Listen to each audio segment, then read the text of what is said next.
T10 ప్రేక్షకులకు స్వాగతం. పార్లమెంట్లో ప్రతిపక్షాలు తీవ్ర ఆందోళన మరియు దేశ ప్రజల ఒత్తిడిపై చివరకు పార్లమెంట్లో ఆపరేషన్ సింధూర్ పై చర్చ జరిగింది. ఆ చర్చ అనంతరం మోడీ షాలు సమాధానం చెప్పారు. కానీ పార్లమెంట్ లో చర్చ అనంతరం మోడీ షాలు ఇచ్చిన సమాధానంలో ఈ కింద ప్రశ్నలకు ఏమైనా సమాధానం దొరికినాయా ఒక్కసారి ఆలోచన. పహల్గామా దాడి జరిగి ఉగ్రవాద దాడులు జరగబోతుందని కానీ లేదా వాళ్ళ సంచార ఉగ్రవాదుల యొక్క కదలికల మీద ఏవేదైనా ఇంటెలిజెన్స్ వర్గాలు ఇంటెలిజెన్స్ సంస్థలకి ఏమాత్రం కూడా సమాచారం లేదా? అవి కనిపెట్టలేకపోయినాయా? అంటే పూర్తిగా ఇంటెలిజెన్స్ వైఫల్యమా? దాని మీద సమాధానం లేదు.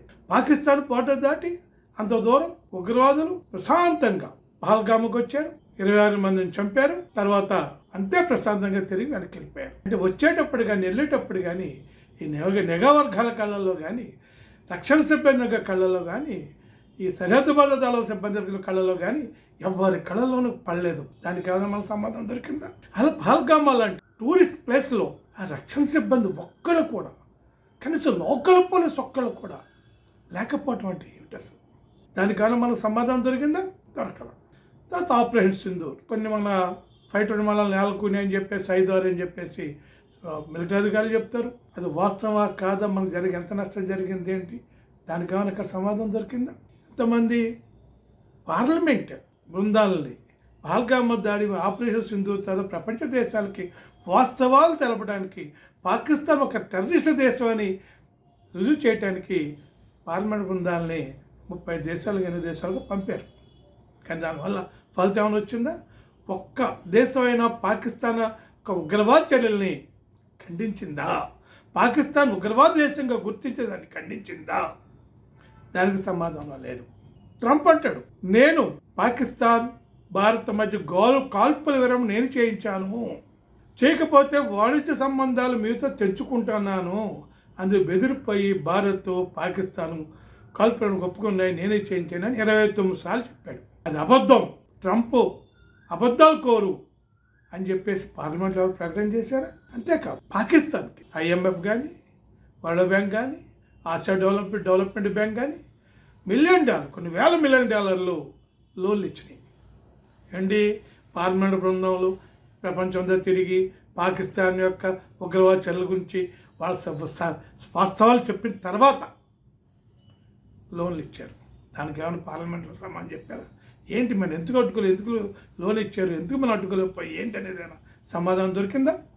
అంతేకాదు మరింక ఘోరం ఏమిటంటే వాళ్ళు తాలిబాన్ అంచెల అమలు కమిటీకి చైర్మన్గా ఇచ్చారు పాకిస్తాన్కి. అంతేకాదు ఉగ్రవాద వ్యతిరేక కార్యకలాపాల కమిటీకి వైస్ చైర్మన్ పదవి ఇచ్చారు ఐక్యరాజ్య సమితి.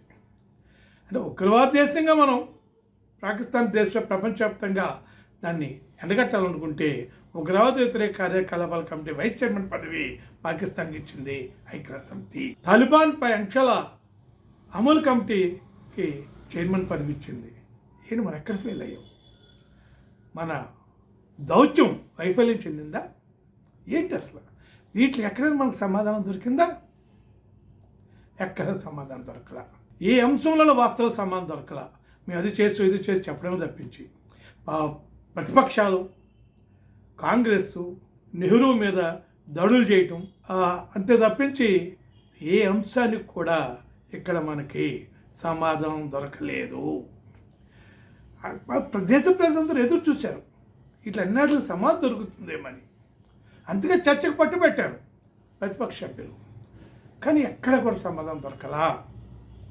గట్టిగా మాట్లాడితే దేశద్రోహులు, పాకిస్తాన్ అనుకూలులు అని ఒక ముద్ర వేసే పరిస్థితి వచ్చింది తప్పించి వాస్తవాలు ఎక్కడో కూడా చర్చలో మనకి సమాధానంగా బయటికి రాలా. అసలు ఏంటి పరిస్థితి? ఎందుకు రాలేదు? ఇవన్నీ కూడా ప్రజలు ప్రశ్నించాల్సిన అవసరం ఉంది, ప్రజలు తెలుసుకోవాల్సిన అవసరం ఉందని చెప్పేసి ఈ ప్రభుత్వాలపై డిమాండ్ చేయాలా, ఈ వాస్తవాలను చెప్పాలి మీరు అని చెప్పేసి ప్రజలందరూ కూడా డిమాండ్ చేయాల్సిన అవసరం ఉంది.